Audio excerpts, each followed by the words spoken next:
Yo, what's going on, guys? Welcome back to another video, and in today's video I'm going to be showing you just how much you need to live off of dividends. Now guys, I want to start this video off by saying this is by no means a quick get-rich-quick plan.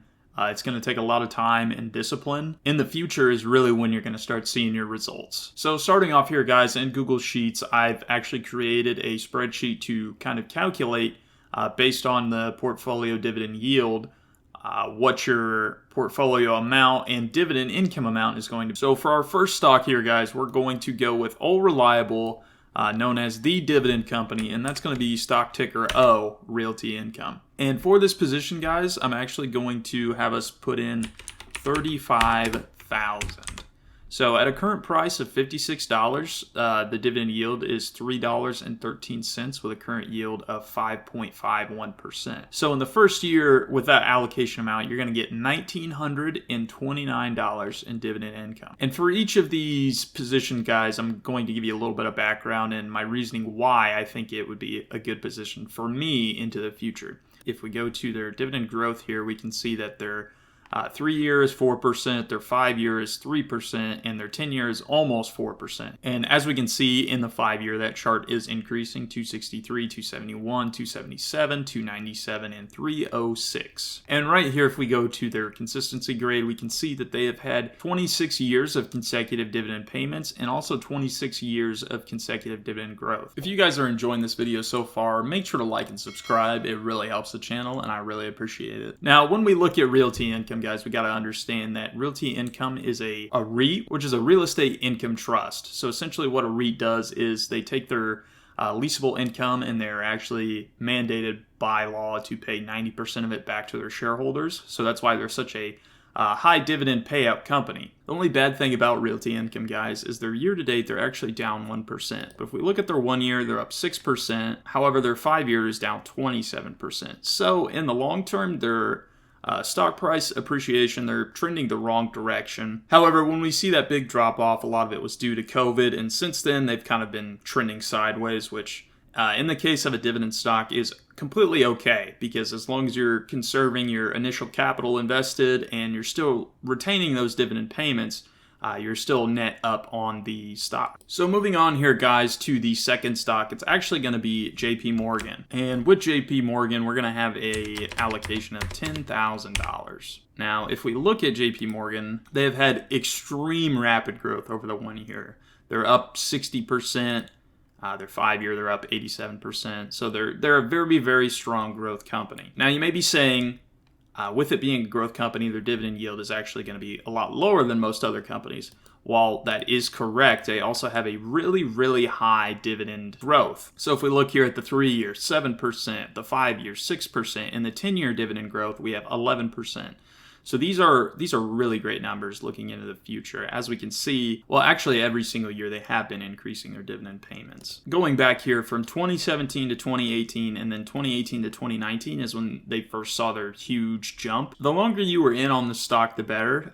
Your yield on cost is going to be up significantly if you were in a position back in 2016, 2017 compared to now. So relative to the rest of the weighting of the portfolio, you're going to see that JP Morgan is one of the relatively smaller allocations, and particularly that's the reason because of that low initial current yield. Whenever we're looking at this portfolio, guys, we want to mix both great starting yields and future growth yields. So JP Morgan's going to be a little bit lower compared to the others. Now, our next allocation we're going to have, guys, is actually going to be the Schwab US Dividend Equity ETF. Not a specific company, but also an ETF. So what this ETF allows us to do is capitalize on the wider dividend companies' growth. So if we look at the 1 year here, they're up 20%, which is really respectable, especially in the case of dividend companies. A lot of times you see dividend companies, they kind of just trend sideways and there's not particularly a lot of growth. And if we also look at the 5 year here, they're up 51%. Now, jumping over to the actual dividends here, we have current dividend yield of 3.41%. And if we look at their yield on cost, they're actually doing pretty solid. Basically, what yield on cost is the yield you would have if you invested in this position however many years ago. So if we look at the 5 year, they have that 5.16 dividend yield on cost. If we look here at the dividend growth, we can see that over time they have rapidly increase their dividend growth. Now, while it doesn't give me an exact number for their dividend growth percentage, we can see that they've had 12 years of consecutive dividend growth as well as 12 years of consecutive dividend payments. Now looking at this 5-year chart, we can see 27 cents, 25 cents as opposed to 12 cents. So in the past 5 years, they've actually doubled their dividend output. If we look down here at this dividend growth history, we can see that over time, their growth rates are nearing about 11%, and they've started to dip down to the 8 and 3%, which is okay. There's still an opportunity for that dividend percentage to get back up there. Now, for our fourth stock that we're going to actually invest in, it's going to be JEPI. And if you guys don't know what JEPI, it's essentially an income fund that makes their capital off of what are called covered calls. So essentially, they have a amount of underlying assets, and then they also sell those covered calls with those assets to capitalize on whatever stock appreciation they have. So if we look here over time, JEPI is up 10%. So as we can see, the underlying stock price is going up. We go to the dividend page here. Their dividend growth rate is actually going to be fluctuate. It's going to be negative and positive just because the way they sell these covered calls, some months their dividend yield might be higher, some months it may be lower. So if we look here, we can see that their dividend yield started pretty low at 2%, and then it got up to 7.57, up to 11%, and now it's been trending pretty steady at around 7%. Also, if we look at this yield on cost here, we can see that if we were invested in the fund in 2020, that our yield on cost would currently be 8.49%. Relative to the rest of the companies and ETFs in this portfolio, guys, this is going to be the most risky asset. And I think it's very important to also have a very, very minor amount of risk when you're building your portfolio, because something like JEPI, as we can see here, they've had 12% dividend yield, as well as this stock has also been up close to 20% in a year. So that total of 32% is really hard to pass up. I will also note that JEPI, they distribute monthly, so the opportunity for more compound growth is also there. While it's a pretty risky position, that's why I've capped it at only $5,000. Now, jumping over to our fifth holding, guys, we're going to be investing in Coca-Cola. Coca-Cola is going to be another relatively small position, mostly because, at least in my personal opinion, the stock isn't going to experience any more rapid growth. However, I may be wrong. This is just an opinion. However, if we go to their summary page here, over a 5-year span, we can see that they're only up around 16%, which is still great.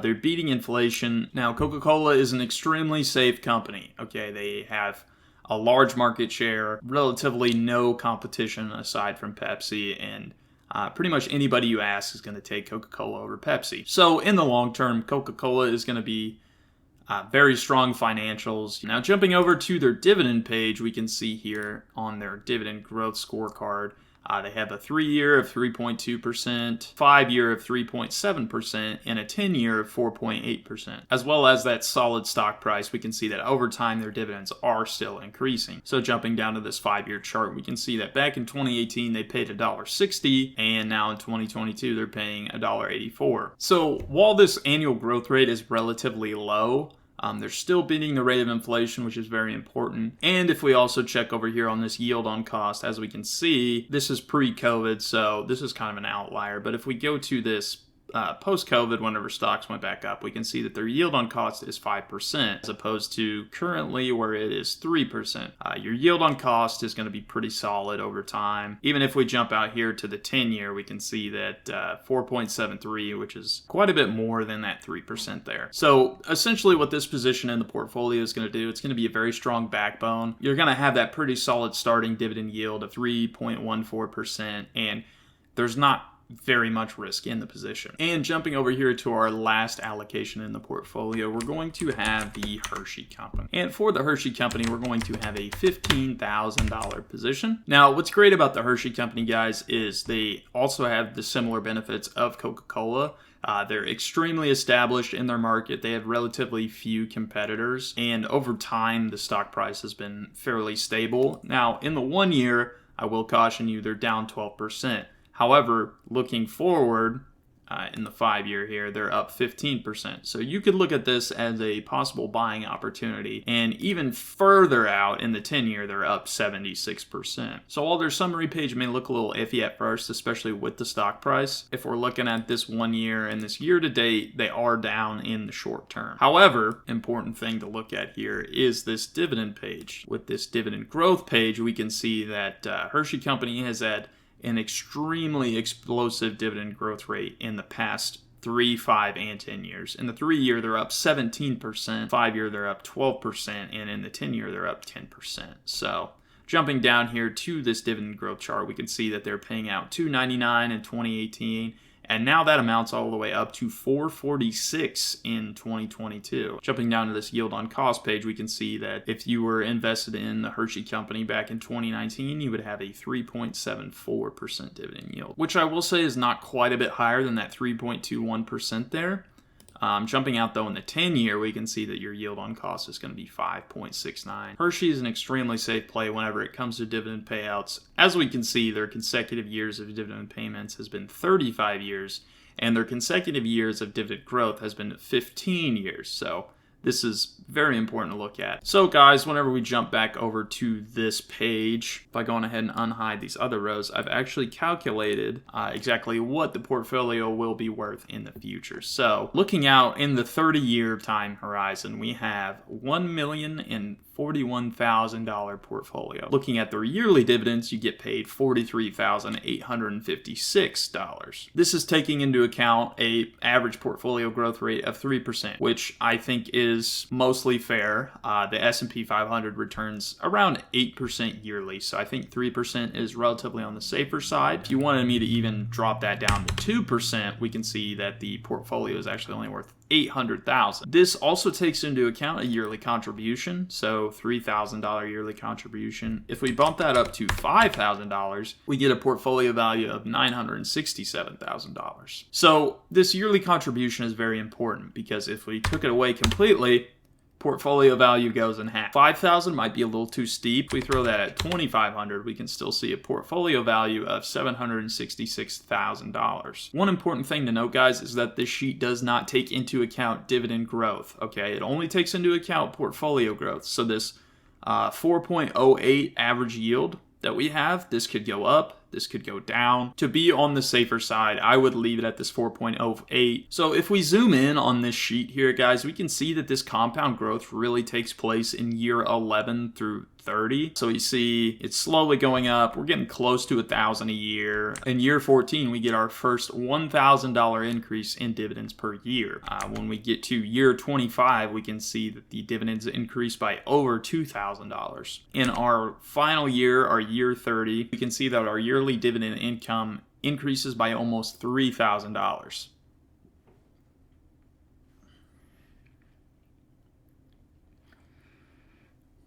Now, I don't know about you guys, but that $3,000 increase is most of the time more than your salary gets raised at a job. So you have that to look forward to. So if we go back to this $5,000 yearly contribution, with just $5,000 a year in pretty average portfolio returns, that $100,000, guys, can make you a millionaire in just 30 years' time. Now, that definitely sounds like it's going to take a while. And 30 years is nothing to sneeze at, okay? 30 years is a long time.